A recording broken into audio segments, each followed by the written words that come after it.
and fixed many bugs that the 60 FPS versions of the game had. Now, while Armature has adjusted a number of things for VR, some things just haven't needed to change.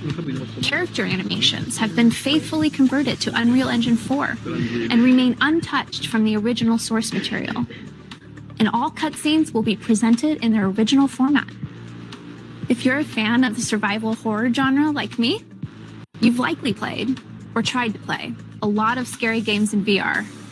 Now, RE4 isn't known for being the scariest in the Resident Evil franchise, but it is scarier and more suspenseful in VR thanks to spatial audio and immersive interactivity.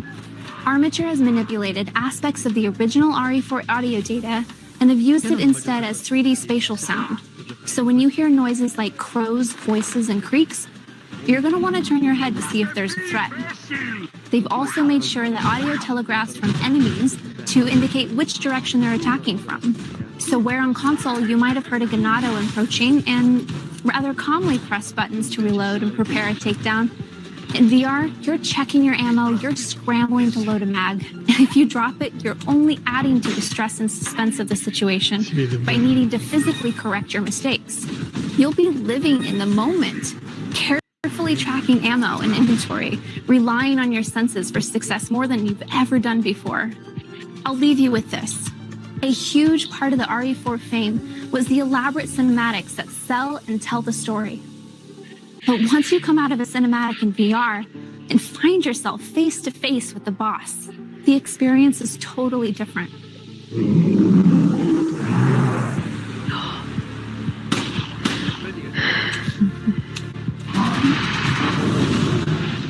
I could talk for a lot longer about this game, but we've got to move on because there is more to share today. But stay tuned for more Resident Evil 4 updates in the lead up to its launch on Quest 2 later this year.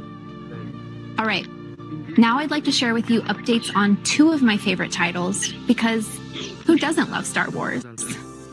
Last fall, ILM Lab launched Part 1 of Star Wars Tales from the Galaxy's Edge on the Quest platform. The story, set in a galaxy far, far away, brought us to the planet of Batu to adventure and connect us face to face with some awesome characters, both new, like Cecil Slack, and iconic, like C-3PO and R2-D2. Thanks to all the fans who fought against the Guavian Death Gang and shared feedback along the way, because ILM Lab is now hard at work on Part 2, which expands the core adventure and will feature 2 more legendary tales for fans to enjoy. On behalf of ILM Lab, I'm excited to share that one of the characters you'll get to meet in Part 2, a visitor from the Den of Antiquities, Doc Ondar. As one of the producers on this game, I personally can't wait for you to check it out. We'll be launching later this year. You might be able to guess where I'm headed with this next announcement. Star Wars Pinball. One of our Oculus Studios leads actually has an entire room at his house filled with pinball tables.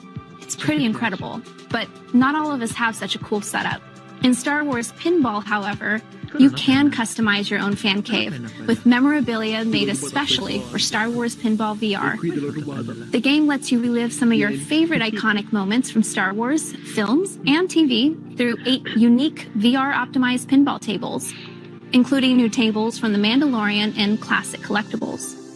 This is one I'm definitely adding to my wish list, so that I'm ready to challenge my friends on the leaderboards next week when Star Wars Pinball launches on the Quest platform. Let's take a look behind the scenes to see how this experience came to life in VR. We at Zen Studios are thrilled to bring you Star Wars Pinball VR, collecting our favorite Star Wars tables, classic and brand new, for the virtual reality pinball package in the galaxy, all set within a true Star Wars fan's ultimate dream world. We can't wait for you to play all 8 tables featured in Star Wars Pinball VR, including 2 brand new ones built from the ground up specifically to debut as VR tables. Of course, how could we not do The Mandalorian? It covers highlights from the entire first season. Also created to debut in Star Wars Pinball VR, Classic Collectibles is a really unique concept meant to evoke the nostalgic feeling in playing with old Star Wars toys. Meanwhile, we've overhauled our 6 classic tables to fit into virtual reality. Star Wars Pinball VR requires you to choose whether you favor the light or are perhaps drawn to the power of the dark side of the Force. A choice that contributes to an online galactic high-score tug-of-war. Star Wars Pinball VR occasionally offers playable mini-games, which were fun the first time around, but they really shine in VR. Being huge fans ourselves, we didn't want to stop the immersion with awesome pinball. We wanted a whole huge